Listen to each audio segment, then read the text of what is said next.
ఇక్కడ మన అల్లూరి సీతారామరాజు కళ్యాణ మండపంలో రావడం జరిగింది. ఇవాళ ఇక్కడ మన సెమినార్ ఆవాస్ కమిటీ వాళ్ళు సెమినార్ పెట్టారు.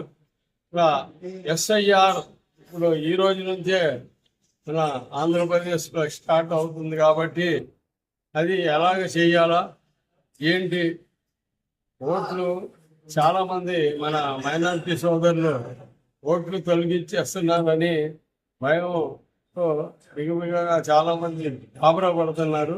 దాని మీద అవగాహన సదస్సు అని మన ఆవాస్ కమిటీ వాళ్ళు పెట్టడం జరిగింది. నాకు కూడా తెలిసారు, నేను కూడా వచ్చాను.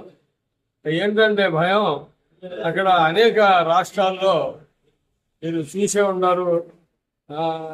కలకటాలో వెస్ట్ బెంగాల్ మొత్తం చాలా 90 లక్షల మంది ఓట్లు తొలగించేశారు. దాంట్లో కనీసం 70 నియోజకవర్గాల్లో మైనార్టీస్ ఓట్లు ఉన్నాయి. దాంట్లో 20,000, 30,000, 40,000 అలాగా చొప్పున మొత్తం 70 నియోజకవర్గాల్లో తీయడం జరిగింది. అలాగే బీహార్లో కూడా అదే టైప్లో తీశారు. ఇలాంటి చూసి అందరూ ఇక్కడ ఆంధ్రప్రదేశ్లో కూడా, హైదరాబాద్లో, మన తెలంగాణలో, ఆంధ్రప్రదేశ్లో భయపడుతున్నారు మైనార్టీస్.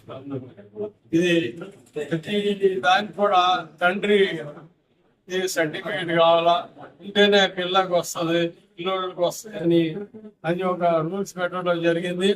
నాకు నిన్నే మన మచిలీపట్నం నుంచి మా అల్లుడు ఫోన్ చేయడం జరిగింది.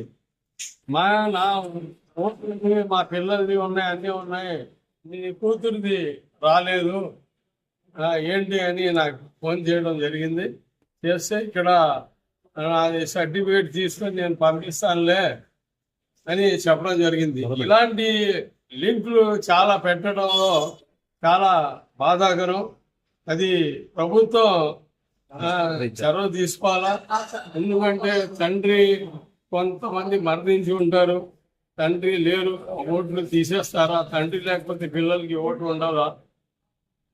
చెప్పండి. అది చాలా తేడాగా ఉన్నాయి. నిన్న మన జఫరుల్లా గారు మన తెలుగుదేశం రాష్ట్ర మైనార్టీ ప్రధాన కార్యదర్శి ఉన్నారు, అతను నాకు ఫోన్ చేయడం జరిగింది. 6 నెలల్లో మా తమ్ముడు ఓట్లు చాలా ఓట్లు నేను వెళ్ళి చూస్తే లేవంట, తొలగించేసి ఉన్నారంట. ఇక్కడ ఆంధ్రప్రదేశ్ విశాఖపట్నంలో కూడా జరుగుతుందని అనుకుంటున్నా.